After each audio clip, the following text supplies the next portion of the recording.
morning, School of Light. It is Monday morning and the 7th, I believe, maybe the 8th of March.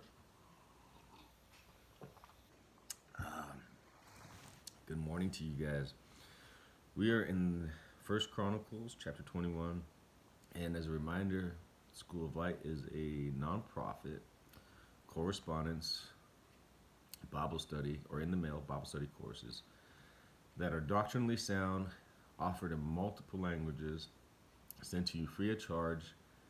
Once you receive it, you go through the Bible study, you return it with it has a prepaid postage. You don't pay for anything. We receive it.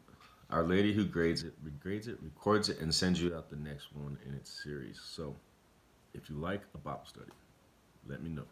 We'll get you started. This is the School of Light Read Through the Bible video series where I'm reading through the Bible one chapter at a time, sometimes two or three, depending on the length of the chapter. Today we are in First Chronicles chapter 21. David numbers his fighting men. This chapter begins now. Chapter 21. Satan rose up against Israel and incited David to take a census. Wow. Satan incited David to take a census.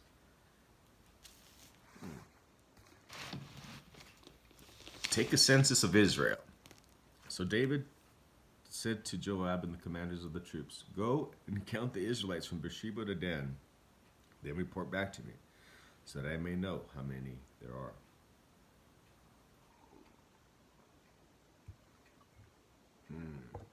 Counting census inspired by Satan. But Joab replied, "May the Lord multiply his troops 100 times over, my lord the king. Are they not all my lord's subjects?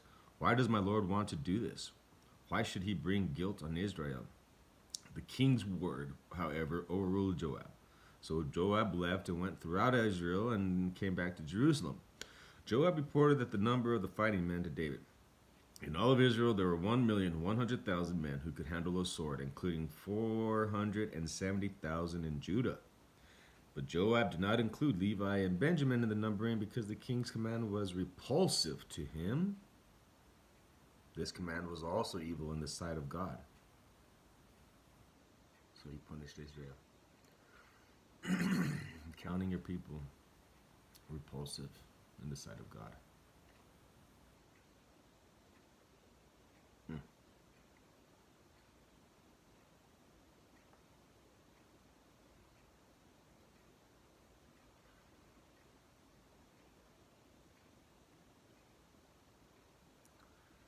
So God punished Israel. Then David said to God, "I have sinned greatly by doing this. Now I beg you, take away the guilt of your servant. I have done a very foolish thing." The Lord said to Gad, David's seer, "Go and tell David, this is what the Lord says. I'm giving you 3 options. Choose one of them for me to carry out against you." So Gad went to David and said to him, "This is what the Lord says. Take your choice. 3 years of famine, 3 months of being swept away before your enemies, with their swords overtaking you, or 3 days of the sword of the Lord. Days of plague in the land, with the angel of the Lord ravaging every part of Israel. Now then, decide how I should answer the one who sent me." David said to Gad, "I am in deep distress. Let me fall into the hands of the Lord, for his mercy is very great, but do not let me fall into the hands of men." So the Lord sent a plague on Israel. 70,000 men of Israel fell dead. And God sent an angel to destroy Jerusalem. But as the angel was doing so, the Lord saw it and was grieved because of the calamity, and said to the angel who was destroying the people, "Enough! Withdraw your hand." The angel of the Lord was then standing at the threshing floor of Araunah the Jebusite.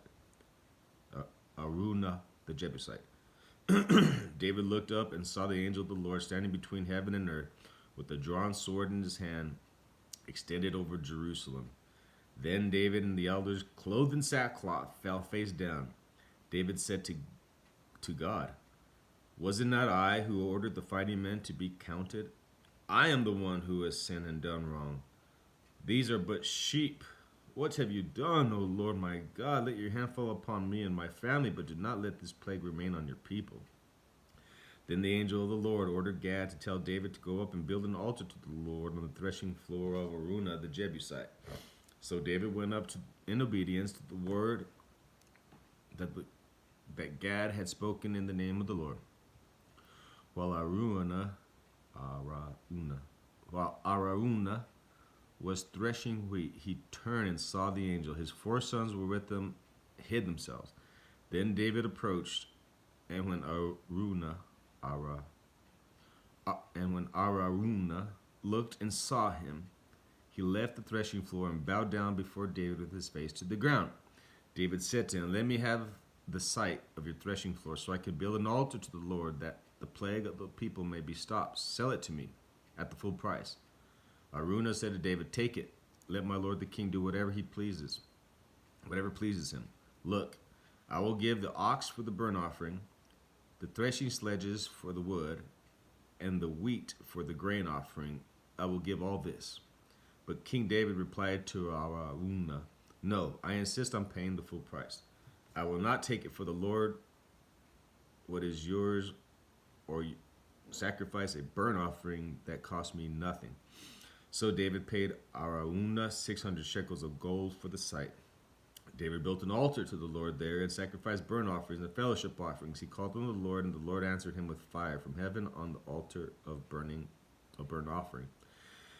Then the Lord spoke to the angel, and he put his sword back into his sheath. At that time, when David saw that the Lord had answered him on the threshing floor of Araunah the Jebusite, he offered sacrifices there. The tabernacle of the Lord, which Moses had made in the desert, and the altar of burnt offering were at that time on the high place at Gibeon.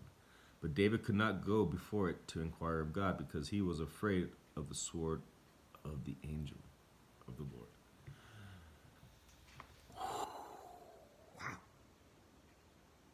Wow. That's chapter 21. And I read through it rather quickly. 7 minutes and 8 seconds. Well, let's see. Counting the people was wicked in God's sight. The Lord did not like it.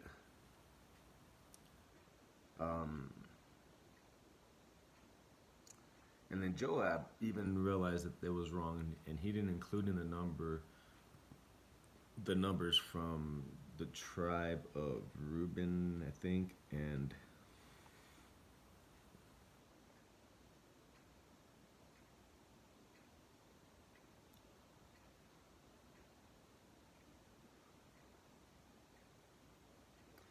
he did not include Levi and Benjamin in the numbering, because the king's order was repulsive to him.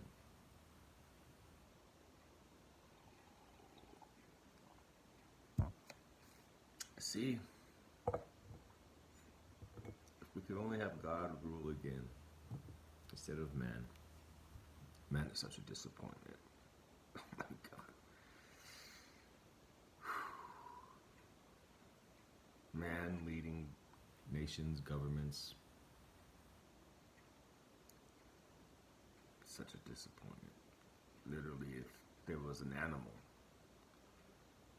that was intelligent enough but had no moral or ethical corruptness, would be better off. God bless you guys.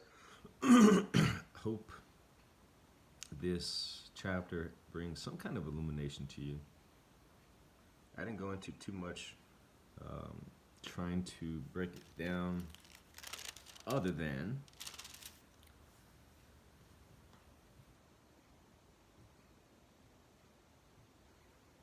the thing that David went against God, had the people counted. God punished, gave him an option. One was to be taken over by an enemy, to face God directly himself, or, come on, let's see.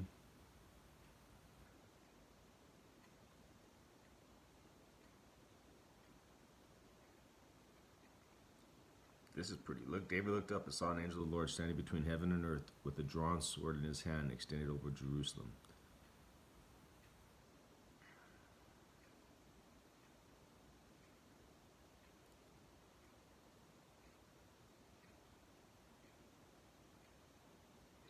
Yeah, so here we go. God gives David your choices: 3 years of famine, 3 months of being swept away before your enemies, with swords overtaking you, or 3 days of the sword of the Lord. Wow. And he had to choose between those. And when he chose God because he knew that God had more mercy than man for him.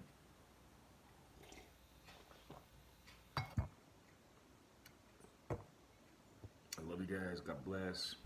Want Bible studies? Let me know. Read through the Bible. Thanks for hanging out with me. God bless.